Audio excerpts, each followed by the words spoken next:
Morning, आप देख रहे न्यू पाकिस्तान और मैं हूं आपकी मेजबान ज़रियाब राजपूत और मेरे साथ हैं अनवार खावर। आपको बहुत खुशामदीद हमारे शो में। उम्मीद करते हैं आप सब खैरियत से होंगे। सबसे पहले हम बात करेंगे उस खबर के हवाले से जो कि कई रोज से गर्दिश कर रही थी कि बहुत ही एक अहम इंटरव्यू आने वाला है, और फिर कल हम सब ने देखा कि साबिक वज़ीर आज़म इमरान खान की अहलिया बुशरा बीबी के साबिक शौहर खावर फरीद मानिका का तहलका खेज इंटरव्यू आया, और जो इंकशाफात वो करते दिखाई दे रहे हैं सोशल मीडिया पर, उसको लेकर बहुत से सवालात हैं वो इस वक्त खड़े हो रहे हैं। ऐसे ही है। खैर, ये जो इंटरव्यू था ये एक प्राइवेट टीवी चैनल पर नशर हुआ और उसमें हमने देखा कि किस तरह से खावर मानिका साहब ने इमरान खान और बुशरा बीबी के हवाले से मुख्तलिफ इंकशाफात किए। उन्होंने कहा कि इमरान खान मेरी मर्जी के बगैर मेरे घर में आता था, पिंकी की उससे मुलाकातों पर मैं खासा नाराज भी हुआ। एक बार इमरान खान मेरे घर आया तो मैंने नौकर की मदद से उसे घर से निकलवाया भी, लेकिन फिर उन्होंने ये भी कहा कि इमरान खान के इस्लामाबाद में धरनों के दौरान बुशरा की बहन मरियम वट्टू ने बुशरा की मुलाकात इमरान खान से करवाई और फिर हमारी शादी 28 साल चली। हमारी बहुत खुशगवार जिंदगी थी, लेकिन इमरान खान ने पीरी मुरीदी की आड़ में हमारा हंसता बसता घर बर्बाद कर दिया। बिल्कुल, खावर मानिका का इस हवाले से भी कहना था कि उनकी वालिदा भी उन्हें बार बार कहती थी कि इमरान खान अच्छे आदमी नहीं है, उन्हें घर ना आने दिया जाया करे, और फरागोगी ने इमरान खान के कहने पर उन्हें खुफिया फ़ोन नंबर भी फराहम किया और उनके मोबाइल फ़ोन पर छुपकर बातें होने लगी। इस इंटरव्यू में जो इंकशाफात सामने आए हैं वो तो खावर मानिका की जानिब से किए गए हैं, लेकिन जो तनकीद का निशाना बनाया जा रहा है वो उस एंकर पर्सन को बनाया जा रहा है जिनकी तरफ से ये इंटरव्यू लिया गया है। सोशल मीडिया पर हम देख रहे हैं कि खावर मानिका के बजाय जो ट्रोल किया जा रहा है, क्योंकि तमाम बातें अगर अपनी निजी बातें खावर मानिका साहब कर रहे हैं तो तनकीद भी उन्हीं पर होनी चाहिए कि आखिर 6 साल बाद उनको क्या ऐसा याद आया, उनको इंटरव्यू देने की क्या जरूरत पड़ गई।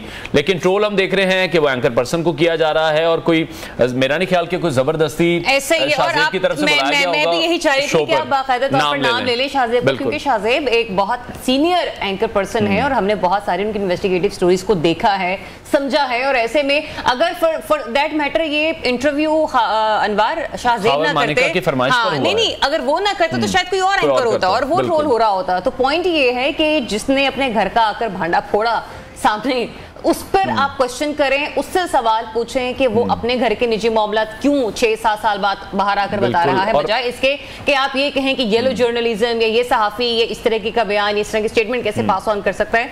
आई थिंक तो सहाफी के पास भी खबर आएगी तो वो उसको शेयर करेगा। बिल्कुल ऐसे। और ये हम 2 हफ्ते से अपने नाज़रीन को बता रहे थे, हम पहले भी ये डिस्कस कर रहे थे कि कोई बहुत अहम इंटरव्यू आने वाला है, और आज भी हम ये बताते जा रहे हैं कि अब एक और अहम इंटरव्यू भी इसके बाद आने वाला है। खबरें देखिए, हमने तो अपने प्रोग्राम में पहले भी ये डिस्कस किया था और हमने बहुत से तजियाकारों से भी पूछा था, तो उन्होंने यही कहा था कि हम इस बारे में कुछ नहीं जानते, हालांकि जानते सब कुछ ही है सब, लेकिन बताता कोई नहीं है। बिल्कुल। तो बुशरा बीबी के हवाले से उन्होंने कहा कि वो मुझे बताए बगैर इमरान खान के घर भी चली जाती थी। मजीद उन्होंने कहा कि शादी से 6 माह पहले बुशरा बीबी मुझसे अलहदा होकर अपने घर चली गई हैं। मैं पाकपतन में मैके भी गया, अपने साथ उन्हें चलने का कहा, मनाया भी, लेकिन उन्होंने कोई जवाब इस हवाले से नहीं दिया और यही कहा कि मियां साहब अभी मैं आपके साथ नहीं जा सकती। फिर एक दिन फरागोगी की तरफ से जो मोबाइल पर पैगाम भेजा गया और उसमें कहा गया कि आप बुशरा बीबी को तलाक दे दें, तो उन्होंने कहा कि मैं बुशरा बीबी के पास गया और उनसे पूछा कि क्या तुम तलाक चाहती हो, तो उन्होंने सर झुका लिया और इस बारे में कोई भी जवाब नहीं दिया। फिर इसके बाद हमने ये देखा कि 14 नवंबर 2017 को तलाकनामा फरागोगी के हाथ बुशरा बीबी को भिजवा दिया गया और उसने इमरान खान से शादी कर ली। ये भी खावर मानिका ने इंकशाफ किया। उन्होंने कहा कि शादी का मुझे और मेरे बच्चों को मालूम ही नहीं था। बाद में फरागोगी ने फोन करके कहा कि तलाक की तारीख तब नहीं। जुल्फी और फराह के फोन आए कि इमरान ने वज़ीर आज़म बनना है, आप खामोश रहें। अब आगे बढ़ते हैं जनाब हम आज की टॉप स्टोरी की तरफ, लेकिन एक वो स्टोरी है जो मेरे ख्याल से किसी स्टार प्लस के ड्रामे से कम नहीं है। लेकिन इससे पहले कि हम आगे चल के प्रोग्राम इस टॉपिक पर बात करें, अनवर वुमेन, मैं ये जरूर कहना चाहूंगी कि अगर इस किस्म के इंकशाफात करते हुए हम आम जिंदगी में थोड़ा सा एहतियात कर लें तो बहुत जरूरी है। लेकिन अगर कोई सरेआम एक निजी टीवी पर आकर, एक नेशनल टीवी पर आकर इस तरह की हरकत कर रहा है तो वहां पर कहीं ना कहीं खवातीन इसको कंडेम करती हैं। और हम ये देख रहे हैं कि सोशल मीडिया पर जहां शाहजेब को ट्रोल किया जा रहा है वहां पर कुछ ममासलत बताई जा रही है। मेरे पास तुम हो एक ड्रामा आया था, तो लोग तरह तरह की मीम्स भी बना रहे हैं, तो शायद इस तरह की बातें मंजर आम पर लाकर खुद अपने खानदान का मजाक ही बनाया जा रहा है। टॉप स्टोरी शामिल करते हैं, इसको मजीद डिस्कस करेंगे। नवाज शरीफ की अपीलों पर अहम समाअत, रिलीफ का इम्कान। सियासी जोड़ तोड़, आसिफ अली जरदारी की पंजाब आमद।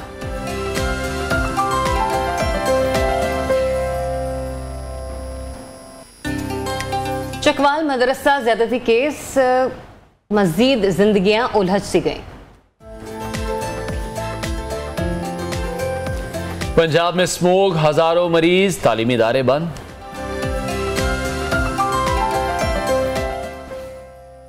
और एक बार फिर से बात करेंगे अब गुज़श्ता कई रोज से जो खबरें गर्दिश में थी, जो हमने देखा कल वो इंटरव्यू वायरल भी अब हो रहा है, उस हवाले से एक रिपोर्ट रेडी की गई है, पहले वो देखते हैं फिर उसको डिस्कस करेंगे। जी, तो इंटरव्यू का कुछ हिस्सा आपने देखा, लेकिन सहाफी होता है। जहां पर मैं शाहजेब को दाद दूंगी वहीं पर मैं अनवार की आंखों को भी दाद दूंगी। भी जब हम लोग की देख रहे थे इंटरव्यू तो उस वक्त हमने ये महसूस किया कि खबर मानिका साहब नीचे नजरें झुका के कुछ पढ़ते हुए हमें नजर आए। अलबत्ता ये हमारा वहम हो सकता है या सच में कुछ ऐसा है, ये तो आने वाला वक्त ही बताएगा। लेकिन हमारी राय तो आपने सुन ली। सीनियर एक्सपर्ट्स इस पर क्या राय रखते हैं? सीनियर तज्जियाकार नासिर बिगचौताई साहब हमें ज्वाइन कर रहे हैं, उन्हें वेलकम करते हैं। अस्सलाम वालेकुम एंड वेरी गुड मॉर्निंग। वास, कैसे हैं आप? वालेकुम सलाम, वेरी गुड मॉर्निंग और nice to meet you again. Thank you so much NBC. अच्छा ये बताइएगा सर जी, इस तरह का इंटरव्यू एग्जैक्टली अच्छा सर, इस तरह का इंटरव्यू हम पहली बार नहीं देख रहे, पहले भी इस किस्म के इंटरव्यूज नशर हो चुके हैं। खा वो इमरान खान साहब की जाती जिंदगी के बारे में हो या फिर हमजा शहबाज साहब की जाती जिंदगी के बारे में हो, आसिफ जरदारी साहब की जिंदगी के हवाले से हो, आपको लगता है कि इस तरह की सहाफत से हम कहीं ना कहीं कोई ना कोई पॉजिटिविटी छोड़ रहे हैं या मजीद हम अपने मुआशरे को नेगेटिविटी की तरफ धकेलते चले जा रहे हैं? देखिए, मुआशरा सिर्फ मीडिया की वजह से नेगेटिव नहीं हुआ है। मुआशरा नेगेटिव हुआ है हमारी हरकतों की वजह से, हमारे पॉलिटिकल गिमिक्स की वजह से, हमारी जमहूरियत के खिलाफ काविशों की वजह से, हमारा जो मॉरल वैल्यूज हैं, एसओपीज हैं, उनको गिरावट की ऐसे ये उसका एक छोटा सा हिस्सा है। और अभी जो आप लोग डिस्कस कर रहे थे पूरी सूरत हाल कि हम कभी मैसेंजर को शूट नहीं करते, कभी पैगाम्बर को गोली नहीं मारी जाती, कभी डाकियों को गोली नहीं मारी जाती, तो हम क्यों किसी एंकर को शूट करें? किसी एंकर को ये हम कह सकते हैं कि जजमेंट में गलती हो गई, ये हो सकते हैं सिलेक्शन में गलती हो गई। कल जो मैंने इंटरव्यू देखा, बहुत आपको पता है सर, ये आपको पता है कि मैं कितना माइन्यूटली चीज़ों को देखता हूँ, तो बिल्कुल आपने सही कहा कि वो नजर नीचे थी। वो नजर नीचे नहीं थी, वो नजरें मिला नहीं रहे थे। और ये साइकोलॉजी का हमारी मीडिया मास कॉम में एक बहुत बड़ा चैप्टर है कि अगर आपका इंटरव्यूअर या आप खुद आंखें नहीं मिला रहे हैं कैमरे से या इंटरव्यू करने वाले से, तो इसका मतलब है आप झूठ बोल रहे हैं। लेकिन मेरा अपना ख्याल ये है कि ये सब बातें पहले आ चुकी थी, सब बातें कि प्राइम मिनिस्टर बनना है तो आप तलाक दे रहे हैं, तलाक मैंने दे दी। और ये भी कि तलाक देने के 8-10 दिन के बाद एक डिफेंस का इनका बयान आता है। वो कहते हैं कि ये बदनाम ना करें, मेरी बीवी को बड़ी पाकीज़ा थी। और खान साहब तो बहुत बड़े आदमी हैं, बहुत प्यारे आदमी हैं, वो हमारे घर के फर्द हैं। वो सब बातें रिकॉर्ड पर हैं। अब जो सूरत हाल है वो ये है कि उन्होंने जो कुछ भी किया उसके बाद जो क्वेश्चन लाइन है इंटरव्यूअर की, वो कमाल की है। उसने उनको उधेड़ दिया है, उनका पूरा केस गिरा दिया है उन्होंने कि आप तो उनके दोस्त थे, उनका मैंने कभी देखा ही नहीं। तो वो वीडियो चल गई कि आप साथ साथ कोर्ट में जा रहे हैं। वो वाकयात सब बयान कर दिए उन्होंने कि आपका तो इतना पैसा है, आपका इतनी प्रॉपर्टी है, आप तो ये कहते रहे। तो वो कंट्राडिक्शन दर कंट्राडिक्शन, तजाद दर तजाद उस इंटरव्यू में उसने एक्सपोज किया। यही काम है मेरा, आपका यही काम है कि हम किसी दावेदार को इतना ऐसे क्वेश्चंस दें कि उसका अंदर का बंदा सामने आ जाए। और अंदर का बंदा सामने आ गया। मैंने एक ब्लॉग लिखा था इसके बाद रात को, और उस पर जो कमेंट्स हैं वो कमाल के, लोग पहचान गए कि अब आए हो बाबा 5 साल बाद जी, कि इतना वक्त, बिल्कुल इतना वक्त इंतजार क्यों किया गया। और साथ ही साथ शायद अब ये बयानात खबर मानिका के मुंह से इसलिए फिर सामने आ रहे हैं कि वो तमाम बातें जो आप भी बता रहे हैं कि ये तमाम बातें तो पहले ही हो चुकी हैं, तो अब ऑथेंटिसिटी उसकी बरकरार रखने के लिए शायद अब वो खुद मंजर आम पर आए हैं। वो नाकाम हो गया मेरा ख्याल है। वो किसी ऐसे हत्ते के हाथ में चढ़े गए जो चुप नहीं बैठा, जिसकी अपनी रिसर्च थी। रिसर्च करके वो आया था और उसने पकड़ लिया उनको। तो एनबीसी फिर हमने यहीं पर देखा कि शाहजेब खुद को जस्टिफाई हमें करते हुए उसी तौर नजर आ गए ही बीइंग जर्नलिस्ट कि अगर उनके सामने कोई आकर खुद से दावेदारी कर रहा है, खुद से इल्जामात लगा रहे हैं, तो वो उसको काउंटर भी कर रहे थे। पहले आपने ये कहा था, अब आप ये कह रहे हैं। तो वो लोग जो इंटरव्यू का एक हिस्सा देख के किसी भी जर्नलिस्ट को ट्रोल कर रहे होते हैं, क्या उनकी भी ये कोई जिम्मेदारी नहीं बनती कि वो दूसरा हिस्सा भी देखें और फिर उसके बाद फैसला करें? अब आपको पता है ट्रोलिंग हमारे यहाँ कितनी आम हो गई है। एक जुमले पर ट्रोलिंग हो जाती है। मैंने इसके क्लिप्स डाले थे ट्विटर पे, तकरीबन 1.5 लाख उस पर वो आया है, लाइक्स आए और चीजें आई हैं, और उसमें मुझे ट्रोल कर दिया गया कि तूने इंटरव्यू क्यों किया। उसको तो यही पता नहीं ट्रोलिंग करने वाले को किसी और ने किया। ठीक है, सही, बिल्कुल। ये तो हम देखते हैं कि यही होता है। लेकिन अब आप क्या समझते हैं, सोशल मीडिया पर अब लोग यही कह रहे हैं कि जो स्क्रिप्ट राइटर है शायद उसको ही अब स्क्रिप्ट बदलने की जरूरत है, पुराने स्क्रिप्ट पर ही काम किया जा रहा है। पुराना और नाक़िस स्क्रिप्ट है ये। मतलब आप देखें, पहले स्क्रिप्ट जो आया था वो चंद सत्रों का था, वो तो बड़ा ही अजीबोगरीब था। उसमें बहुत ऑब्वियस हो गया था कि कौन क्या है, कौन किसने लिखा है, क्या किसने लिखवाया, कौन बोल रहा है। तो मेरा ख्याल है तरीका मुख्तलिफ है। सदाकत अब्बासी साहब का एक अच्छा इंटरव्यू था, वो आया था, और भी मुनासिब इंटरव्यू आ सकते हैं, बाकायदा जो इंटरव्यू हो सकते हैं वो हो सकते हैं, प्रेस कॉन्फ्रेंस हो सकती है। और मेरा ख्याल है टीवी पर नहीं आना चाहिए। मेरी अपनी राय ये है कि टीवी पर आने से मामला और उलझ जाते हैं, क्योंकि अगर प्रोफेशनल जर्नलिस्ट है तो वो तो भाई आपको छोड़ेगा नहीं। तो कंट्राडिक्शन निकालेगा वो, और आपका जो मकसद है वो फौत हो जाएगा।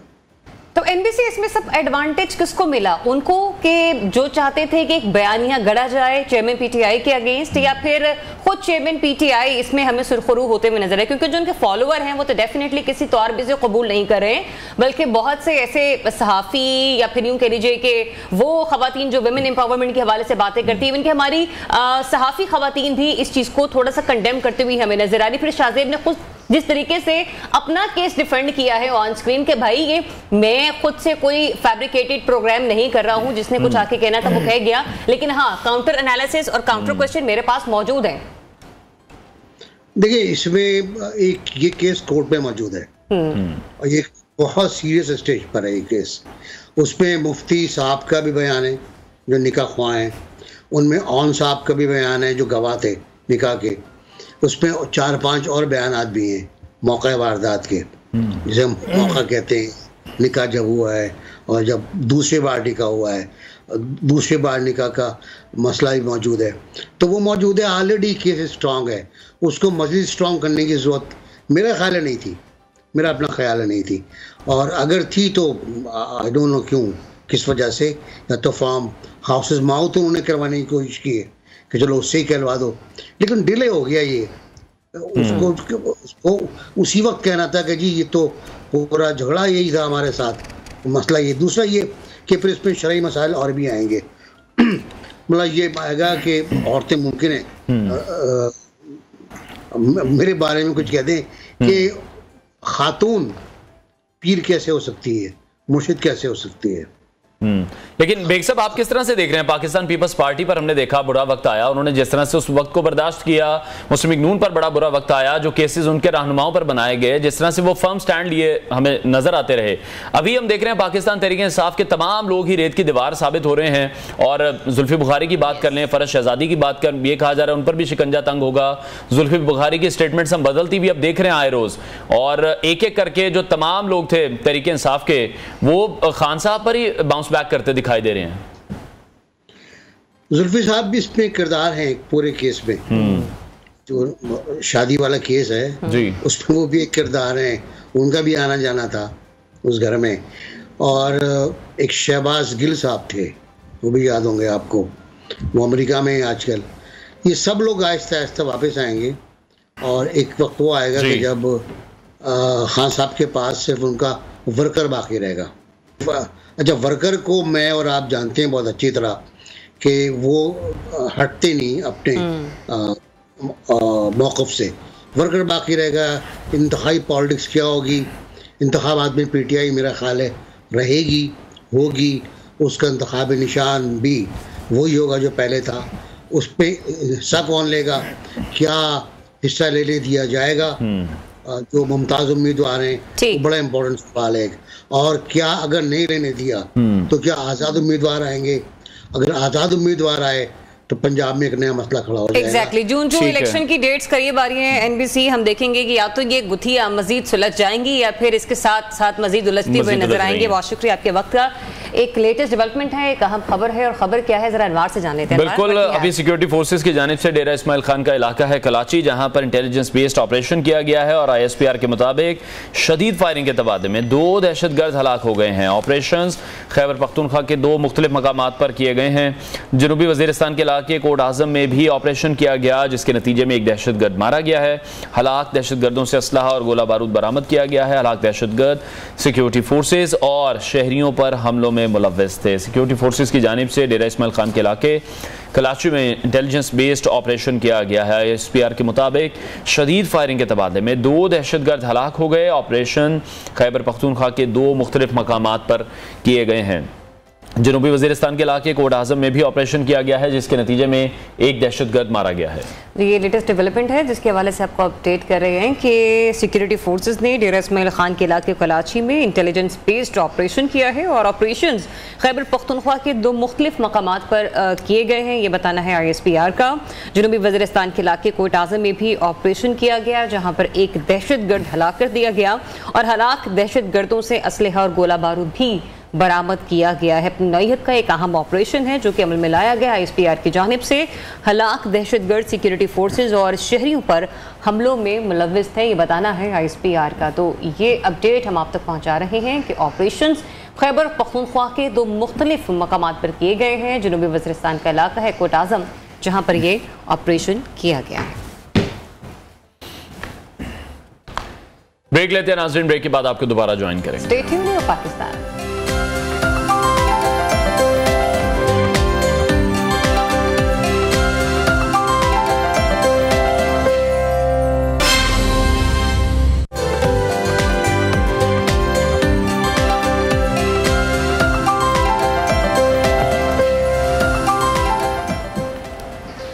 Welcome back. और अब बात करेंगे नवाज शरीफ के हवाले से, जो कि मरी पहुंचे और आज इस्लामाबाद हाई कोर्ट का 2 रुकनी बेंच नवाज शरीफ की अपीलों पर समाअत करेगा। और नवाज शरीफ आज अदालत में भी पेश होने जा रहे हैं। और फिर दूसरी तरफ हमने देखा कि नौशहरा में जलसा आम से खिताब करते हुए जो बिलावल भुट्टो हैं वो नून लीग पर तनकीद कर रहे हैं, उनके जो वालिद साहब हैं वो तनकीद नहीं कर रहे हैं। तो ये गुड कॉप बैड कॉप की जो सियासत पीपल्स पार्टी के अंदर चल रही है, उसका मेरा ख्याल है ज़रिया आप हमें बेहतर बता सकेंगे कि चल क्या रहा है। उसका तो नहीं बता सकती, लेकिन कल हम लोग एक मीटिंग में जो बात कर रहे थे ना कि बाजू का ऐसा होता है कि एक एंकर के जहन में कुछ चल रहा होता है और दूसरा एंकर उसको सिंक्रोनाइज करके बोल जाता है। तो भाई आपने मेरा गुड कॉप बैड कॉप वाला जो है ना वो बोल दिया। हाँ, वो बोल दिया। बट एनीवेज जो सिचुएशन है वो हमारे सामने हो भी सकता है ऐसा हो कि जरदारी साहब किसी और बयानियों को लेकर चल रहे हैं, लेकिन बिलावल साहब किसी और बयानियों को चल रहे हैं। बैक द डोर दोनों एक ही पेज लेकिन कंफ्यूजन कहाँ है? हम देख रहे हैं 8 फरवरी को बिलावल कह रहे हैं कि पाकिस्तान पीपल्स पार्टी जीतेगी, दूसरी तरफ वो ये कह रहे हैं कि एक और शख्स है जिसको वजीर आज़म बनाने की तैयारी की जा रही है। तो उनकी अपनी स्टेटमेंट्स में भी हम कॉन्फ्लिक्ट देख रहे हैं। ऐसा है, लेकिन लेट्स सी कि अभी पार्टियों का मंशूर सामने आना है, पॉलिसी सामने आनी है। अभी तो बयानियां बनाने में भी बहुत टाइम इन लोगों को चाहिए, क्योंकि माजी में ने बड़ी सख्त ऑपोजिशन का सामना करना रहा है। लेकिन लेट्स सी, अगर हमने इलेक्शन से पहले नताइज तय करना है, ये जरदारी साहब ने कहा, तो फिर कोई फायदा नहीं है। चीफ जस्टिस काजी फाइज ईसा साहब के हवाले से भी उन्होंने स्टेटमेंट जो है वो पास ऑन की है। और सदारत में सुप्रीम जुडिशियल काउंसिल का इजलास जारी है जिसमें जस्टिस मुजाहिर नकवी और जस्टिस सरदार तारिक मसूद के खिलाफ शिकायत का जायजा लिया जाएगा। तो कुछ लेटेस्ट डेवलपमेंट होने जा रही हैं, इस पर बात कर लेते हैं। हमें ज्वाइन कर रहे हैं रहनुमा मुस्लिम लीग नून परवेज संधेला साहब। अस्सलाम वालेकुम एंड वेरी गुड साहब, कैसे हैं आप? वालेकुम अस्सलाम, बिल्कुल ठीक, बहुत शुक्रिया जी। तो फिर परवेज साहब, तमाम केसेस में सुरखरू होने जा रहे हैं। नवाज शरीफ साहब हालात भी कुछ ऐसे नजर आ रहे हैं और उनके मुखालिफिन भी उनके हवाले से इसी किस्म की बातें करते हुए हमें नजर आ रहे हैं। How do you see this?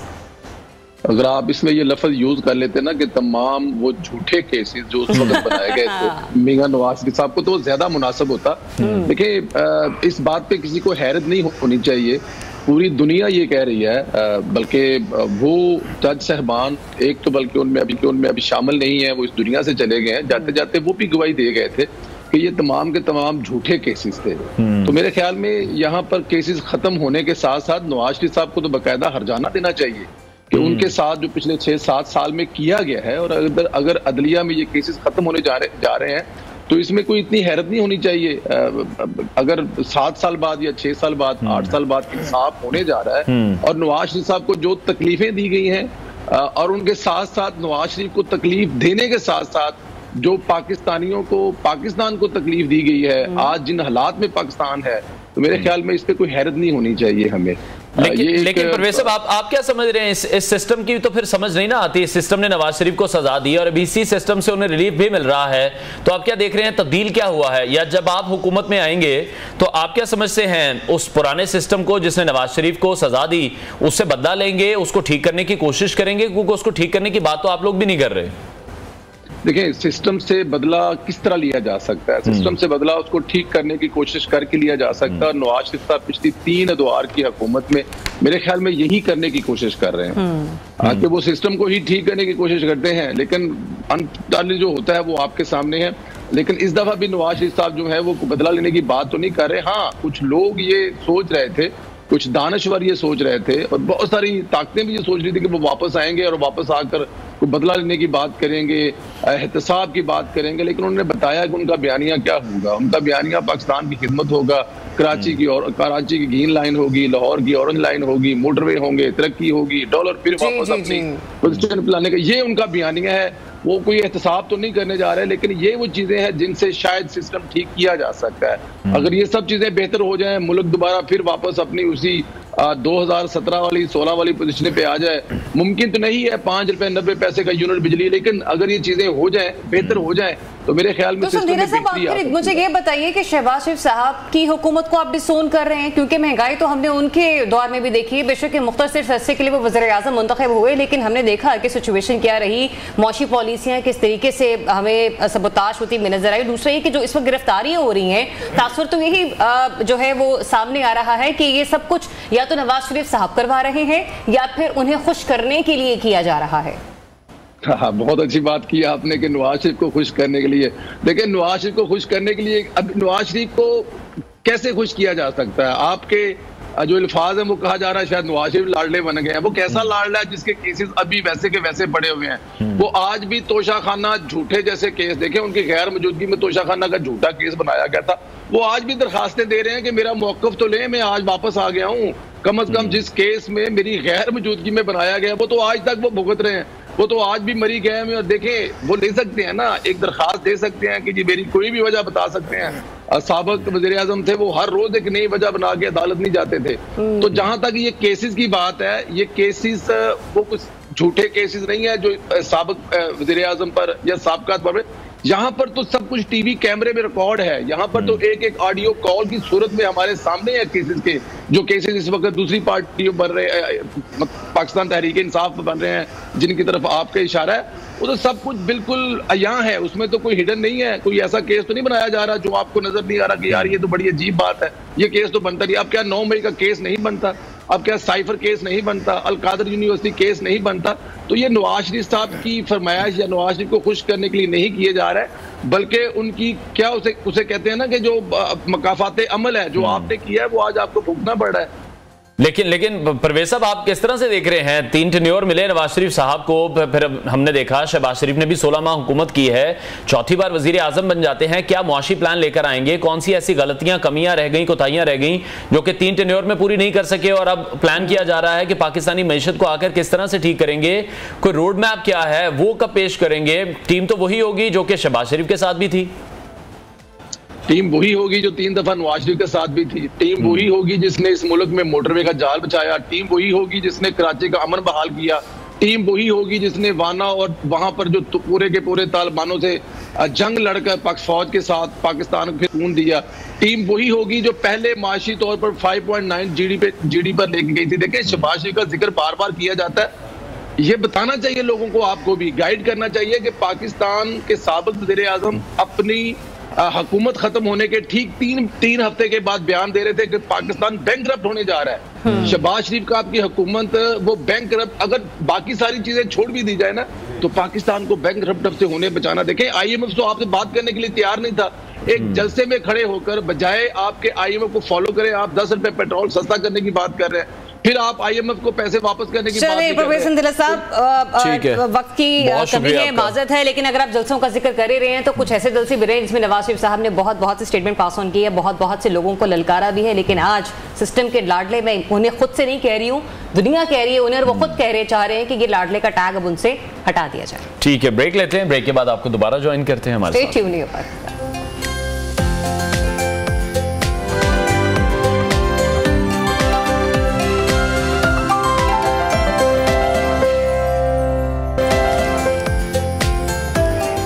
Welcome back to new Pakistan. और ब्रेक के बाद जब हम वापस आए हैं तो कोशिश हमारी है कि कुछ इकोनॉमी के हवाले से बात कर ली जाए, क्योंकि मौशी पॉलिसियां बेहतर होगी तो इकोनॉमी का पहिया हमें बेहतरी से आगे बढ़ता हुआ नजर आएगा। और ऐसे में हम ये देख रहे हैं कि IMF मुआहदे के हवाले से निगरान हुकूमत ने IMF को मुतमईन करने के लिए मुतादिद इक़दाम किए हैं और फिर आखिर आलमी मालियाती फंड को मुतमईन करने में वो कामयाब होती हुई हमें नजर आ रही है। लेकिन इस इत्मीनान को बरकरार रखने के लिए अभी बहुत सा सफर तय करना बाकी, और कहा यह भी जा रहा है कि हुकूमत को अगले कुछ सालों तक IMF की जरूरत रहेगी, इसलिए IMF की तजावीज़ पर तेजी से अमल दरामद जरूरी है। तो ये बहुत सारी ऐसी सिचुएशंस हैं जो कि मंजर आम पर ऐसे आ रही हैं, जिसके बाद हम ये कह सकते हैं कि क्या अगर मामलात बदलते हैं, मौशी सूरत हाल अच्छी होती है, तो जो आवाम पर आने वाले प्रेशर्स हैं उससे भी निकलना बहुत आसान होगा, वो कब खत्म हो सकते हैं। और जो नाज़रीन के लिए अच्छी खबर भी है वो भी मेरे ख्याल में शेयर करनी चाहिए कि सिंध के इलाके सजावल में कुछ गैस के ज़खायर हैं जो कि दरियाफ्त हुए हैं, उन पर किस तरह से काम किया जाता है और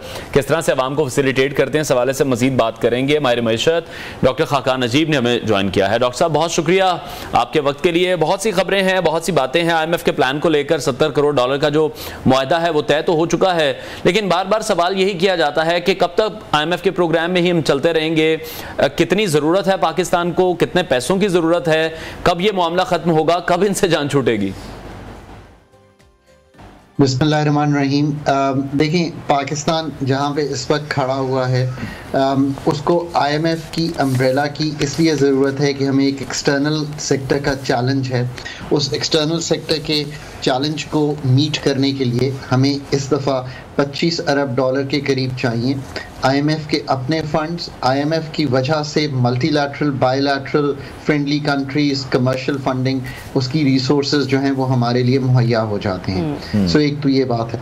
दूसरी ये बात है कि हम IMF के प्रोग्राम में इसलिए हैं कि हम खुद रिफॉर्म्स नहीं करते। अगर हम ये खुद सारे रिफॉर्म्स एनर्जी सेक्टर के, FBR के, एक्सटर्नल सेक्टर के, एक्सपोर्ट्स को ठीक करने के कर लें तो हम IMF के जो ड्रिप है उस पर से निकल सकते हैं या IMF की सपोर्ट से निकल सकते हैं।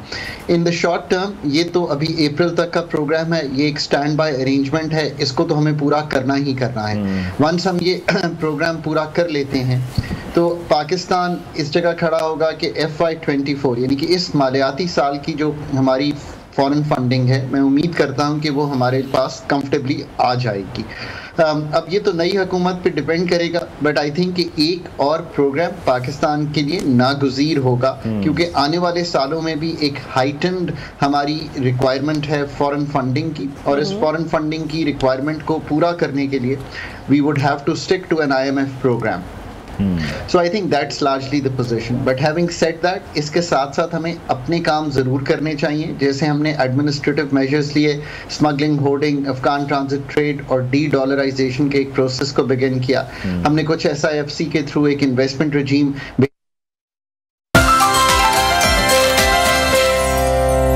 अब एक अहम खबर है जो कि आपके साथ डिस्कस कर लेते हैं। खबर है इकोनॉमी के पॉइंट ऑफ व्यू से कि पाकिस्तान स्टॉक मार्केट में कारोबार के आगाज पर आज तेजी का रुझान देखा गया है। हफ्ते का दूसरा रोज है मंगल और ट्रेडिंग के दौरान 400 पॉइंट्स का इजाफा भी नजर आया है। इंडेक्स 57,478 पॉइंट्स पर इस पर ट्रेड कर रहा है। मजीद क्या सिचुएशन है पॉजिटिविटी की वो जान लेते हैं। हमारे नुमाइंदे काशिफ मुनीर हमारे साथ हैं। काशिफ, क्या अपडेट है? देखिए जी, पाकिस्तान स्टॉक मार्केट में आज जो है वो तेजी देखने में आ रही है। मार्केट में इस वक्त जो है वो 400 पॉइंट का इजाफा हुआ है और 57,478 पर जो है वो ट्रेड कर रहा है। गुज़श्ता रोज भी हमने देखा था कि मार्केट में जो है उतार चढ़ाव का सिलसिला था और मार्केट में गुज़श्ता रोज भी तेजी जो थी वो एक सेशन तक आई थी जब मार्केट ने 57,309 की जो है वो सतह देखी थी। तमाम बाद में प्रॉफिट टेकिंग की वजह से मार्केट से 14 पॉइंट इजाफे से जो है वो बंद हुई थी। आज इस वक्त मार्केट में तेजी का जो है वो बरकरार रहा है रुझान। अगर आज प्रॉफिट टेकिंग नहीं देखने में रही तो आज मार्केट में जो है वो आज अच्छा इजाफा देखने में आ सकता है जी। ठीक, अच्छा काशिफ ये भी बताएगा इसमें डॉलर मार्केट में किस तरह से रेट करता हुआ नजर आ रहा है, और वो जो ब्लैक में लेने का सिलसिला था क्या वो अभी उस पर किसी हद तक काबू पाया गया? देखिए जी, इस वक्त मार्केट में डॉलर इंटरबैंक और ओपन मार्केट में सूरत जो पहले थी कि जब मार्केट के अंदर तीन मार्केटें काम कर रही होती थी कि डॉलर जो है वो ओपन मार्केट में ही मिलता था, इंटरबैंक में ही मिलता था और ग्रे मार्केट में मिलता था। अब वो सूरत नहीं है। इस वक्त सूरत ये है कि जब से IMF के साथ मामला तय हुए हैं, डॉलर में जो है वो नीचे आना शुरू हुआ है। वो इंटरबैंक हो या ओपन मार्केट हो, दोनों में जो है वो डॉलर नीचे आ रहा है। गुज़श्ता रोज जो है डॉलर में 53 पैसे की कमी हुई थी और इंटरबैंक में डॉलर 285 रुपए 97 पैसे पर बंद हुआ था। जुम्मा, पीर और मंगल 3 दिन जो है मार्केट जो है बेहतरी सूरत नजर आएगी कि इंटरबैंक में और ओपन मार्केट में भी। जब इंटरबैंक नीचे होता है तो ओपन मार्केट में भी डॉलर नीचे आता है। ठीक, बहुत शुक्रिया आपका काशिफ हमें अपडेट करने के लिए। तो ये इस situation economy point of view से हफ्ते का दूसरा रोज, और हमें स्टॉक एक्सचेंज देख रहे हैं कि तेजी इस पर दिखाई दे रही है। ब्रेक लेते हैं, ब्रेक के बाद आपको दोबारा ज्वाइन करेंगे।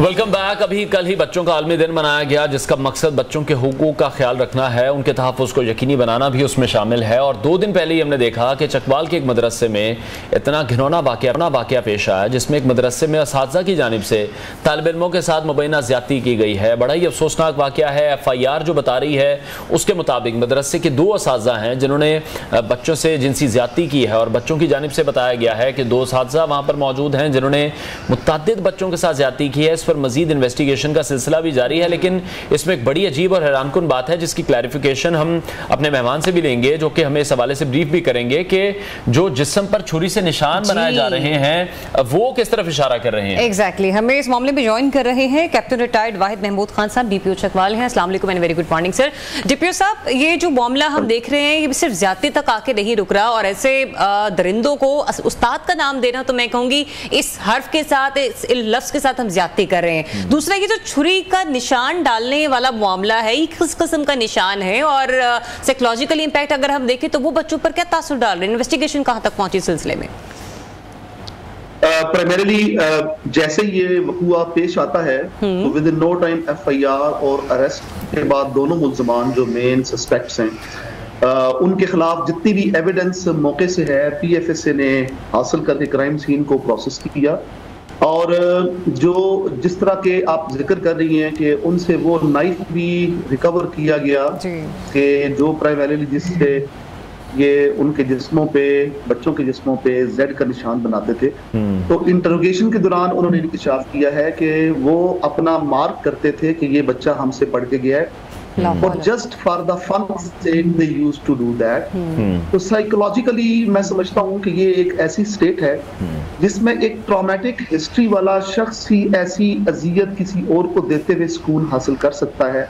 और यहाँ पे ये बड़ा काबिल जिक्र ये पॉइंट है कि दोनों जो असातिज़ा हैं उनकी एज भी प्राइमरीली सिर्फ 18 साल और 23 साल है। तो जो खुद अभी अपने उस टाइम पे हैं और गैर शादीशुदा हैं और जो कि एक पुख्तगी की एज नहीं है, प्राइमरीली मदारिस में, और जिस तरह के चीफ मिनिस्टर साहब ने भी जिक्र किया कि मदारस का मसला नहीं है या मदरसे का प्रॉब्लम नहीं है, लेकिन एक शख्स कोई कभी अमल में जो शामिल हुआ है ये उसको सजा दी जानी लाजिम है। ठीक है भाई साहब, दोबारा से जरा एक बार से क्लियर कर दीजिएगा कि जो दोनों थे मुल्जिम उन्हें गिरफ्तार कर लिया गया है, और दूसरी जानिब क्या इस मदरसे में यही 2 असातिज़ा थे, जो बाकी असातिज़ा वहां पर मौजूद हैं, मदरसे की जो दूसरी इंतजामिया मौजूद है वो किस तरह से इल्म रही इस तमाम तर वाक़े से? छुरी से अगर निशान बनाया जा रहा था मदरसे की हुदूद में, कोई चीखो पुकार कभी किसी ने नहीं सुनी? जी, ये सिर्फ 2 ही असातिज़ा थे शोबा हिफ्ज़ में। टोटल 68 यहाँ पे तुलबा जो है हिफ्ज़ की तालीम हासिल कर रहे थे, और बाकी असातिज़ा जो है मतलब के फोरम के ऊपर या कोरम के ऊपर, फैकल्टी के ऊपर सिर्फ 2 ही असातिज़ा थे। और ये दोनों 2 माह पहले भर्ती हुए हैं। अच्छा, और 2 माह पहले भर्ती हुए हैं, और जो बच्चों से इंटरोगेशन की गई, इन्वेस्टिगेशन की गई, उसके मुताबिक वो जो बच्चे हैं वो कहते हैं 2-3 हफ्ते पहले ये अमल शुरू हुआ तो इससे पहले इस मदरसे की जो रेपुटेशन है बहुत अच्छी थी और है, और उसमें जो मुदर्रिस थे पहले वाले जो छोड़ के गए थे उनके अपने फैमिली इश्यूज थे और उस बिना पर वो अपनी कंटिन्यू न रख सके, तो अचानक इस फैकल्टी को लाया गया। तो जो कि मैं समझता हूँ कि जल्दबाजी में अगर साथ में साइकोलॉजिकल असेसमेंट के साथ किसी टीचर को रखा जाता, पुख्तगी की एज जैसे हम कहते हैं शादीशुदा जो शख्स होता है और कम से कम एज जो पुख्तगी की है वो 30 से 35 साल है, तो शायद ये वाकया कभी पेश ही ना आता। तो साइकोलॉजिकल असेसमेंट का होना बड़ा लाजिम था। तो मैं समझता हूँ दोनों जो मुजरमान है उनको गिरफ्तार ना सिर्फ किया गया है बल्कि उनके अगेंस्ट सब्सटेंशियल जो एविडेंस है वो भी अल्हम्दुलिल्लाह वो सफाई मिसल पे लाई जा चुकी है। डीपीओ साहब, गिरफ्तारी तो अमल में लाई जा चुकी है, ये बताएगा किस किस्म की दफात जो है वो इस मुकदमे में शामिल की गई हैं, और दूसरा ये भी बताएगा, आपने अपने कॉन्वर्सेशन में कहा कि इस मदरसे की रेपुटेशन बहुत अच्छी थी।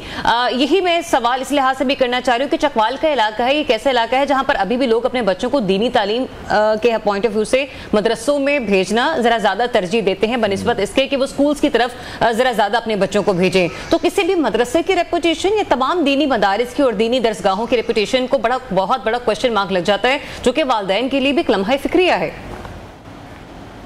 बिल्कुल जी, ये यहाँ पे टोटल 287 के करीब मदारस हैं अल्हम्दुलिल्लाह, और ये जो चकवाल है, चकवाल बड़ा पुरअमन जिला है, शहीदों और गाजियों की सरजमीन है। लेकिन ये मजे की बात ये है कि ये दोनों जो बच्चे हैं जो 18 साल और 23 साल के मुदर्रिस हैं, ये जिला चकवाल से भी बिलोंग नहीं करते। अच्छा। ये बैरूने अजला के हैं, मियाँ वाली के रहने वाले हैं, तोतरा चातली पिंडी के रहने वाले हैं जहाँ से इनको गिरफ्तार किया गया है। और जो एक कुरान पाक की तालीम है और असल में दीनी और मजहबी रुझान जो है वो चकवाल में अल्हम्दुलिल्लाह बहुत ज्यादा है, लेकिन कभी अमल किसी एक शख्स से सरगर्द हुआ है, ना कि किसी मदरसे से या किसी सेक्ट से, और ये कभी अमल जिसने किया है उसकी सजा इंशाअल्लाह ताला उसको कैफियत किरदार तक पहुंचाएगी। डीपी साहब, सवाल मेरा वहीं पर रह गया कि कौन कौन सी दफात इसमें शामिल की गई हैं, जरा उसका भी जवाब दीजिए। 375 पीपीसी है, 376 और 377 ये अननेचुरल ऑफेंस के बारे में है, रेप के बारे में है और छोटे बच्चों के साथ वायलेंस के बारे में है, जिसकी कम से कम सजा 2 जगह पे 14 साल और 25 साल है, और ज्यादा से ज्यादा सजा जो है सजाए मौत और उम्र कैद है। ठीक है, अभी मुतासरा जो बच्चे हैं उनकी तादाद अभी कितनी है, और सबसे जो इस तरह के जो केसेस हैं उसमें कहाँ मसला होता है बच्चों की शनाख्त को छुपाने के हवाले से, क्योंकि फिर हम देखते हैं कि वालिदैन भी सामने नहीं आते हैं। बच्चों की शनाख्त को छुपाने में आप कामयाब हुए हैं? प्राइमरीली चीफ मिनिस्टर पंजाब के अहकामात के मुताबिक, और जब डॉक्टर उस्मान अनवर साहब ने जो हमारे आईजीपी पंजाब है उन्होंने मौका विज़िट किया, सबसे पहला पॉइंट उन्होंने बच्चों की और उनके वालिदैन की आइडेंटिफिकेशन को सीगा राज में रखने के बारे में मीडिया से भी अपील की, और ना सिर्फ पुलिस को बल्कि उधर जो मौजूद लोग थे उनसे भी कहा कि this is something very important कि उनके किसी और तरह से उनको अजियत ना पहुंच सके। तो टोटल 15 बच्चे हैं जो विक्टिम हैं, और जो आउट ऑफ टोटल 68। अच्छी बात यह है तहफ़्फ़ुज़ मरकज़ जो पुलिस पंजाब पुलिस का एक बहुत अहसन इक़दाम है, उसकी मदद से उनकी रिहेबिलिटेशन के लिए, और चीफ मिनिस्टर पंजाब ने कमिश्नर पिंडी और चकवाल डिप्टी कमिश्नर को यह अहकामात भी सादर किए हैं कि फिलफोर उनको डीपीएस जो डिस्ट्रिक्ट पब्लिक स्कूल जो बेस्ट स्कूल है हमारे चकवाल जिला का, उसमें उनको दाखिला दिया जा चुका है। साथ ही साथ दाखिले के प्रोसेस के अलावा तमाम जो बच्चे हैं उन रिलेशन के लिए कि उन्होंने किस स्कूल जाना है, किस मदरसे जाना है और किस तरह की उनकी नीड्स हैं कि सोसाइटी में उनके लिए हौसला अफजा इकदाम करके उनको वापस उस रिहेबिलिटेशन फेज में लाया जा सके, वो तमाम इकदाम अल्हम्दुलिल्लाह पिछले 24 घंटे में अमल में लाए गए हैं। तो ये 15 बच्चे जो हैं they are being dealt on the top priority as per the vision of the chief minister and IGP Punjab, और इंशाल्लाह ताला ये जो एक अमल है, जो एक जुर्म सरजद हुआ है, जिन लोगों ने इसको छुपाया है या जिन लोगों ने इसको किया है वो अल्हम्दुलिल्लाह पहले ही उनको लॉकअप किया जा चुका है और जो सब्सटेंशियल एविडेंस है that will ensure that they shall be taken to the task. ठीक है, बहुत शुक्रिया DPO Chakwal. Captain retired Wahid Mahmood हमारे साथ इन कॉन्वर्सेशन थे। नाजरीन, और केस के हवाले से हम देख रहे हैं कि पुलिस अब इस केस पर किस तरह से काम करती दिखाई दे रही है और एक बड़ा इंपॉर्टेंट इसमें मामला होता है कि जो मुतासरा बच्चे हैं उनकी शनाख्त को किस तरह से छुपाया जाए, उनके वालिदैन की शनाख्त को किस तरह से छुपाया जाए, क्योंकि जब भी इस तरह के वाकयात होते हैं हम देखते हैं बच्चे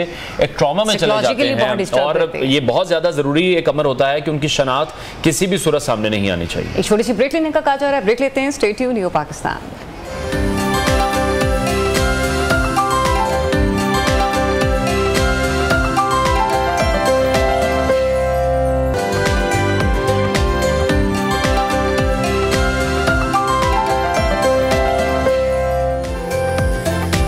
वेलकम बैक वंस अगेन। तो जनाब, आईसीसी वनडे वर्ल्ड कप का जुनून तो खत्म हो चुका, लेकिन ये वर्ल्ड कप पाकिस्तान के लिए यादगार नहीं रहा और फिर हमने देखा कि अब वर्ल्ड कप के बाद पाकिस्तानी टीम की मसरूफियत फिर से शुरू हो चुकी हैं। तीन मैचेस पर मुश्तमिल ऑस्ट्रेलिया में टेस्ट सीरीज के लिए टीम का ऐलान कर दिया गया है और नए नवेले चीफ सिलेक्टर वहाब रियाज ने दौरा ऑस्ट्रेलिया के लिए शान मसूद की क़यादत में पाकिस्तान की 18 रुकनी टीम का ऐलान कर दिया। अभी कौन कौन है इस टीम में? बिल्कुल, पाकिस्तान क्रिकेट टीम जो कि 14 दिसंबर से 7 जनवरी के दरमियान 3 टेस्ट मैचेस की सीरीज खेलने जा रही है। पहला टेस्ट हो रहा है 14 से 18 दिसंबर को पर्थ में, दूसरा टेस्ट हो रहा है 26 से 30 दिसंबर को मेलबर्न में, जबकि तीसरा टेस्ट 3 से 7 जनवरी को सिडनी में होगा। शान मसूद हम देख रहे हैं कि पहली बार है पाकिस्तानी टेस्ट क्रिकेट टीम की क़यादत करने जा रहे हैं और उन्हें वर्ल्ड टेस्ट चैंपियनशिप 2023-25 के लिए बाबर आजम की जगह को जो क़यादत की जिम्मेदारी है वो सौंपी गई है। इसके साथ साथ opening batter Saim Ayub, fast bowler Khurram Shahzad पहली मरतबा पाकिस्तान की टेस्ट टीम में शामिल किए गए हैं। पेस ऑलराउंडर फ़हीम अशरफ जो हैं वो आखिरी मरतबा टेस्ट मैच इंग्लैंड के दौरे पाकिस्तान में खेले थे, वो भी टीम में वापस आ गए और इसी तरह से वसीम जूनियर और मीर हमजा की भी टेस्ट टीम में वापसी हुई है और सरफराज की टीम में वापसी हुई है, जो कि कहा यह जा रहा था कि वर्ल्ड कप में भी सरफराज को लेकर जाना चाहिए था और अब उनकी वापसी हो चुकी है। तो अब काफ़ी ऐसे लोग हैं जो कि टीम में वापस भी आए हैं, पुराने प्लेयर्स भी टीम में मौजूद हैं। आमिर जमाल हैं, अब्दुल्ला शफीक टीम का हिस्सा रहे वर्ल्ड कप में भी, अबरार अहमद जो कि हमने देखा बेंच पर बैठे हैं वर्ल्ड कप में, अब उन्हें दोबारा ट्राई किया जाएगा। हम सबके एक्स कप्तान बाबर आजम टीम में मौजूद हैं, फ़हीम अशरफ हैं, हसन अली वर्ल्ड कप का हिस्सा थे, इमामुल हक वर्ल्ड कप का हिस्सा थे, जिन पर काफी सवालिया निशान एक बार फिर से उठ रहा है कि परफॉर्म वो करके नहीं आए, तो ऑस्ट्रेलिया में साथ लेकर जा रहे हैं, अब किस तरह से परफॉर्म करेंगे इसी हवाले से मजीद बात कर लेते हैं। स्पोर्ट्स एनालिस्ट हसनैन लियाकत ने हमें ज्वाइन किया है। हसनैन, बहुत शुक्रिया आपके वक्त के लिए। नए चीफ सिलेक्टर वहाब रियाज ने दौरा ऑस्ट्रेलिया की जो टीम मुंतखब की है, आप देख रहे हैं ऑस्ट्रेलिया की पिचेस पर इन तमाम प्लेयर्स के अगर ट्रैक रिकॉर्ड को देखते हैं, कैसा कम्बिनेशन लग रहा है आपको? अनवार, आपका भी बहुत शुक्रिया। जरिए आपको बहुत बहुत मुबारक, आप एक नया सफर स्टार्ट कर रही है। देखिए अनवार, जहाँ तक इस स्क्वाड का ताल्लुक है तो मुझे इसमें बहुत ज्यादा ऐसी चीजें लग रही हैं जो कि आउट ऑफ नोवेयर हुई हैं। आप देखिए कि इसमें ऑलरेडी अब्दुल्ला शफीक मौजूद थे, इमामुल हक मौजूद थे, तो कप्तान एक आगे, कप्तान अब ओपनिंग भी करेंगे या फिर वो अपनी पोजीशन को डाउन करेंगे क्योंकि वो भी बजाते खुद एज ए ओपनर ही इस टीम में खेलते हैं। दूसरा आप देखिए कि हम किस तरह कैरियर को तबाह करते हैं कि साइम अयूब जो कि पीएसएल की एक बड़ी हॉट प्रोडक्ट थे, उनको हमने किसी और जगह पे यूटिलाइज करना था, T20 में यूटिलाइज करना था या फिर ओडीआई क्रिकेट में यूटिलाइज करना था। Out of nowhere Saim Ayub को भी हम उसी स्लॉट में लेके आए। ऑलरेडी हमारे पास 3 ओपनर्स मौजूद हैं और जब वहाब रियाज साहब से ये सवाल हुआ कि आप साहिबजादा फरहान जिन्होंने तकरीबन 850 रन किया है फर्स्ट क्लास क्रिकेट में, जो कि फर्स्ट क्लास क्रिकेट ही देखकर आपको टेस्ट क्रिकेट में सिलेक्ट किया जाता है, वो कहते हैं कि वो ओपनर थे, वहां पे उस स्लॉट में फिल नहीं हो सकते थे। तो कुछ ऐसे डिसीजन हैं जो कि वहाब रियाज ने लिए और जो पाकिस्तानियों की समझ में भी नहीं आ रहे, स्पेशली साइम अयूब वाला डिसीजन है। फिर Faheem Ashraf out of nowhere कहां से आ गए, उनकी क्या परफॉर्मेंसेस थी, वो एशिया कप में अगर आए थे उसके बाद ड्रॉप क्यों हुए, ये भी किसी ने नहीं बताया। सो ऐसे बहुत सारे इश्यूज हैं। एक खुर्रम शहजाद हैं जो कि मीडियम पेस बॉलर हैं, उनको शामिल किया गया वो फर्स्ट क्लास की परफॉर्मेंसेस पे, लेकिन हमारी जो पेस बैटरी है वो इतनी ज्यादा अच्छी नहीं है कि हम कोई ज्यादा रिजल्ट प्रोड्यूस प्रोड्यूस कर सके दौरे ऑस्ट्रेलिया में, क्योंकि इससे पहले वसीम वकार हुआ करते थे या इमरान खान हुआ करते थे, उनके जमाने में भी हम कोई रिजल्ट प्रोड्यूस नहीं कर सके ऑस्ट्रेलियन टेस्ट सीरीज में। सही। अच्छा जरा हसनैन, अब उन प्लेयर्स के हवाले से बात करते हैं जिन्होंने भी रिसेंटली वर्ल्ड कप में परफॉर्म किया है, लेकिन उनकी परफॉर्मेंस का जादू उस तरह से हमें नजर नहीं आया। शाहीन शाह अफरीदी हमें उस जगह से परफॉर्म करते हुए नजर नहीं आए, फिर उसके बाद इमाम उल हक दोनों का टीम में शामिल होना एक क्वेश्चन मार्क तो है ही, लेकिन बात फिर वहीं पर आ जाती है जो होगा उसे खिलाया जाएगा, लेकिन क्या अब सवाल नहीं होगा? देखिए अब तो बहुत सारे सवाल होंगे जरा। आप देखिए अगर शाहीन शाह अफरीदी की बात की जाए तो ठीक है, आप मान लेते हैं कि इंडिया में कंडीशन उस तरह नहीं थी, बहुत सारे फास्ट बॉलर्स हमें उस तरह परफॉर्म करते हुए नजर नहीं आए, स्पेशली सिर्फ इंडिया के ही फास्ट बॉलर्स ने इंडिया में परफॉर्म किया। लेकिन जहां तक इमाम उल हक का ताल्लुक है, इमाम डाउन एंड आउट थे, हमें थोड़ा सा ना यहाँ पे बाइफरकेट करना होगा कि इमाम की परफॉर्मेंसेस टेस्ट में बहुत अच्छी है, शाहीन शाह अफरीदी की परफॉर्मेंसेस टेस्ट में बहुत अच्छी है। अब फॉर्मेट थोड़ा सा तब्दील हुआ है, तो जो वहाब रियाज ने टीम सेलेक्ट करनी थी वो पिछली परफॉर्मेंसेस पे करनी थी, तो इससे पहले की जो परफॉर्मेंसेस थी उनके मुताबिक शाहीन शाह अफरीदी अच्छा परफॉर्म कर रहे थे, इमाम उल हक अच्छा परफॉर्म कर रहे थे, और बहुत सारे लोग ऐसे हैं जो कि अच्छा परफॉर्म कर रहे थे, इस वजह से उनको टेस्ट की परफॉर्मेंसेस पे टेस्ट में सिलेक्ट किया गया है। ठीक है। अच्छा एक बार फिर से मैं साइम को जरूर डिस्कस करना चाहूंगा। एक सवाल मेरे माइंड में था कि जब हम बात करते हैं कि तमाम अब जो फॉर्मेट हैं उसमें मॉडर्न डे क्रिकेट खेली जाएगी, तो क्या उस सोच के साथ साइम अयूब को शामिल किया गया है? देखिए सोच तो एक ही है अनवार के, उनको वहां पे ले जाया जाएगा, 3 टेस्ट मैचेस का टूर है, तकरीबन 20-25 दिन वो वहां पे रहेंगे और वहीं से वो ट्रेवल करेंगे टीम के साथ न्यूजीलैंड, क्योंकि इसका कोई मुझे मकसद नजर नहीं आ रहा। मुझे नहीं लगता, जिस तरह आपने सवाल किया ये मेरे ज़हन में भी आया कि शायद कोई बेसबॉल क्रिकेट की तरफ हम जा रहे हैं, साइम अयूब को ऊपर से आजमाएंगे कि वो 50, 60, 70 रन करके दे दे हमें, लेकिन देखिए ऑस्ट्रेलिया में ये उस तरह मुमकिन नहीं होगा। उनके सामने मिचेल स्टार्क होंगे, उनके सामने हेजलवुड होंगे, उनके सामने बहुत बड़े बड़े ऑस्ट्रेलियन बॉलर होंगे, चैंपियंस होंगे उनके सामने, कंडीशन में वो किस तरह खेलेंगे। जी सर, चैंपियंस होंगे उनके सामने, जो अभी ताजे चैंपियन बन के जा रहे हैं। एग्जैक्टली ऑस्ट्रेलिया की कंडीशन पे वो किस तरह खेलेंगे ये कुछ नहीं कहा जा सकता। मेरे हिसाब से जितनी मेरी खबरें हैं, पहले साहिबजादा फरहान को भी लेके अगर जाया जाता तो उनको बेंच पे बैठाया जाता, और साइम अयूब को भी अगर लेके जाया जाएगा तो उनको बेंच पे बैठाया जाएगा, क्योंकि साइम अयूब पे पाकिस्तान क्रिकेट बोर्ड कुछ ज्यादा ही इन्वेस्ट करना चाहता है। उसकी रीजन यह है कि इनको T20 में शायद ओपनिंग स्लॉट दी जाए। इससे पहले जो ओपनिंग स्लॉट थी वो बाबर आजम और रिजवान के पास थी, अब अगर बाबर आजम और रिजवान से ओपनिंग स्लॉट साइम अयूब या किसी और के पास जाएगी तो रिजवान और बाबर का T20 फ्यूचर क्या होगा, ये एक बहुत सवालिया निशान है कि हम T20 क्रिकेट में किस तरह चीजों को लेके जाएंगे। अच्छा हसनैन, हमने देखा है कि ऑस्ट्रेलिया के खिलाफ जब भी हम लोग सीरीज के लिए गए हैं या हमने जहां कहीं भी उनके साथ खेला है, हमारा कोई ट्रैक रिकॉर्ड अगेंस्ट ऑस्ट्रेलिया इतना अच्छा नहीं रहा है। वहां की पिचेस पर एक्सपेक्टेशंस तो डेफिनेटली हमें पॉजिटिविटी की रखनी चाहिए कि कुछ ना कुछ अच्छा हो, लेकिन डरावना ख्वाब ही साबित हुआ है ऑस्ट्रेलिया को हमेशा से फेस करना हमारे क्रिकेटर्स के लिए।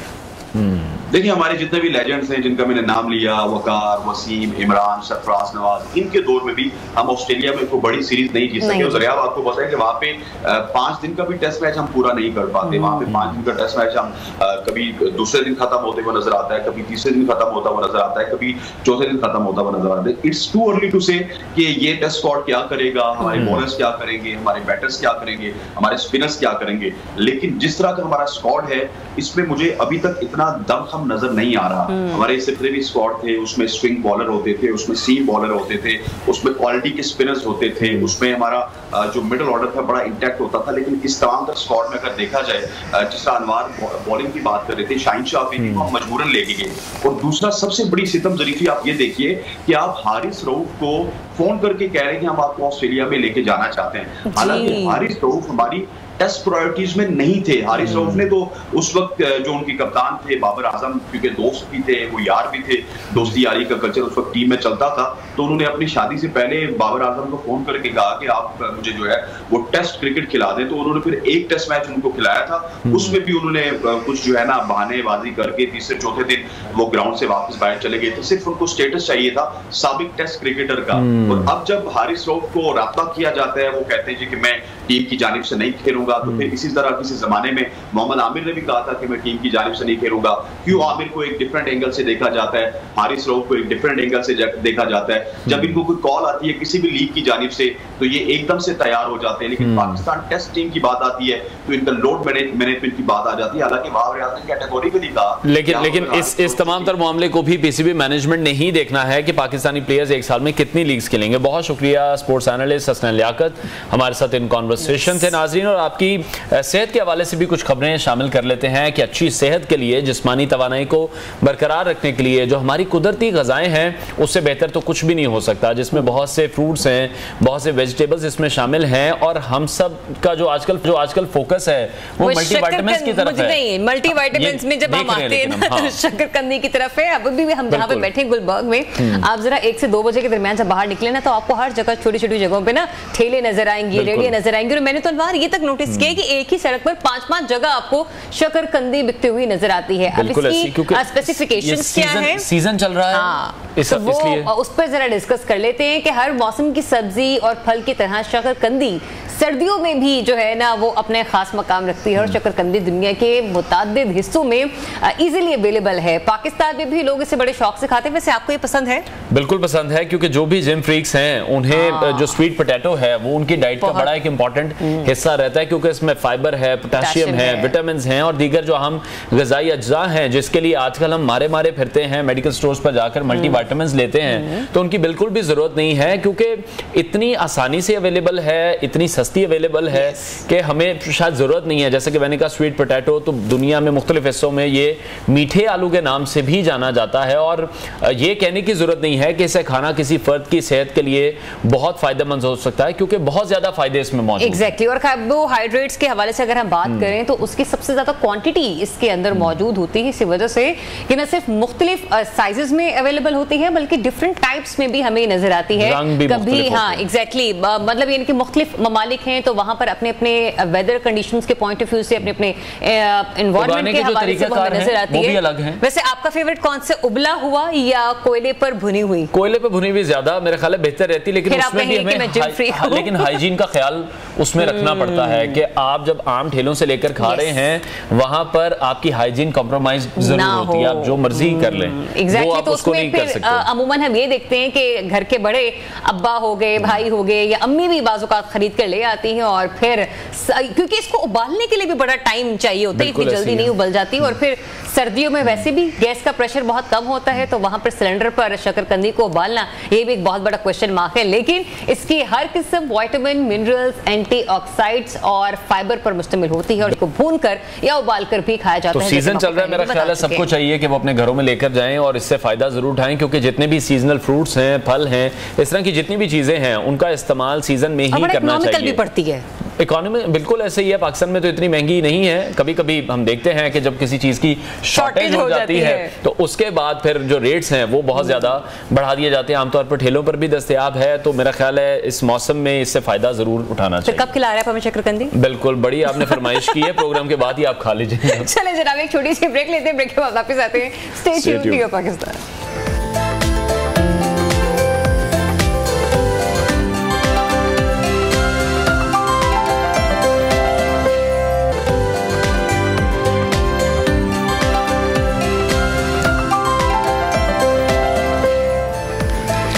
Welcome back once again. और बात कर लेते हैं स्मोक के हवाले से कि जिसका रोग सभी पंजाबियों को लग चुका है, क्योंकि पंजाब ही इस वक्त स्मोक सबसे ज़्यादा है। और इस कैपेसिटी में हम ये देख रहे हैं कि जो मुतासर इलाके हैं वहाँ पर 1 हफ्ते तक मास्क पहनना जो है वो लाजमी करार भी दिया गया है, जबकि अदालत ने हफ्ते के रोज़ तालीमी इदारे बंद रखने का हुक्म दिया है। ऐसे में लाहौर की अगर हम लोग बात करें तो यहाँ पर फ़ज़ाई आलूदगी की शरह में बदस्तूर इजाफा हो रहा है, और जिसका नतीजा हमें ये देखने को मिला कि कल पहले से दूसरे नंबर पर आ गए। एयर क्वालिटी इंडेक्स में हमेशा लाहौर पहले नंबर पर था, लेकिन अभी कुछ ऐसा लग रहा है कि दूसरे नंबर पर हम आए जरूर हैं। और जो एयर क्वालिटी इंडेक्स की मजमूई शरह है वो इस वक्त 395 रिकॉर्ड की गई है, जो कि एक बड़ी खतरनाक सूरत हाल है हम सब के लिए, जिससे हमें बचना भी है। और जो मुख्तलिफ किस्म की बीमारियां फैल रही हैं वो बहुत ज़्यादा अब हमारे लिए मुश्किल होती जा रही हैं, जो कि हमारे गले को मुतासर कर रही हैं, सांस को मुतासर कर रही हैं। स्पेशली जो अस्थमे के पेशेंट हैं उनको बहुत ज़्यादा मुश्किलात का सामना करना पड़ रहा है। वो लोग जो बाइक पर सफर कर रहे हैं उनको बहुत ज्यादा एहतियात करने की जरूरत है। सिर्फ मास्क लगाने से काम नहीं होगा, आपको हेलमेट का इस्तेमाल भी करना होगा, क्योंकि स्मोक से छुटकारा कुछ जल्दी नजर नहीं आ रहा। सर्दियां आने से पहले जो स्मोक है अब वो बाकायदा एक मौसम की शक्ल इख्तियार कर चुका है हमारे सिस्टम में। और लेकिन अनफॉर्चुनेटली हम ये देख रहे हैं कि कुछ लोग इसे फॉग की तरह एंजॉय करते हुए नजर आ रहे हैं, जिसके बैठे हैं, खाने खा रहे हैं और वो फोक समझ के उसको एंजॉय कर रहे हैं। एग्जैक्टली ऐसे। तो इसमें डिस्कस कर लेते हैं ना सिर्फ इस पॉइंट ऑफ व्यू से कि ये हमारे लिए कितनी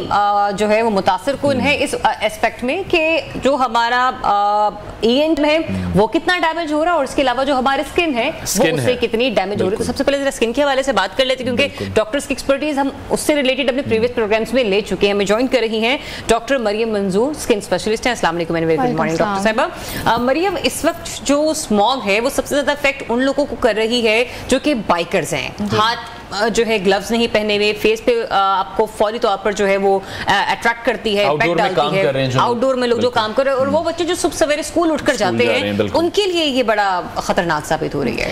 अच्छा, फर्स्ट ऑफ ऑल हमें ये देखना है कि वही आपकी बात की लोग इसको फॉग समझ रहे हैं, जबकि ये स्मोक प्लस फॉग है जो कि स्मोक बन जाता है। ठीक है, तो इसमें बेसिकली होता क्या है कि पोल्यूशन जो है वो सस्पेंड हो जाती है हवा में, एयर में, और वो हमें फिर जब इन कॉन्टेक्ट आती है, चाहे आईज में आए, चाहे नोज में आए, चाहे फेस में आए, तो वो हमें डैमेज करती है। और ये सभी प्रॉब्लम्स बच्चों में सबसे ज्यादा आ रहे हैं।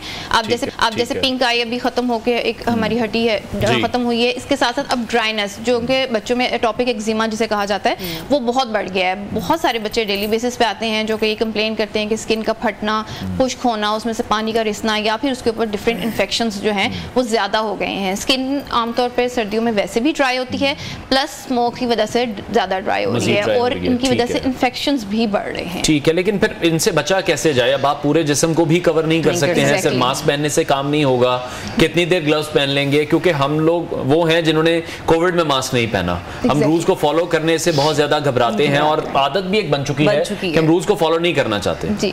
अच्छा, उसमें यह है कि हाइड्रेशन सबसे इंपॉर्टेंट है और धोना, यानी कि स्किन को बार बार धोएं, किसी एंटीबैक्टीरियल से नहीं धोना, सिंपल सॉफ्ट सोप से धोना है। हार्ड सोप जो होता है वो आपकी स्किन के एक एक्स्ट्रा जो लेयर ऑफ मॉइस्चर बार बार अगर धोते हैं तो क्या जो ड्राइनेस है वो ज्यादा बढ़ जाती है? यही मैं आपको बताना चाहती हूँ, वो लेयर ऑफ आपकी जो मॉइस्चराइजर है उसको रिमूव कर देता है, जिसकी वजह से मजीद ड्राइनेस बढ़ जाती है।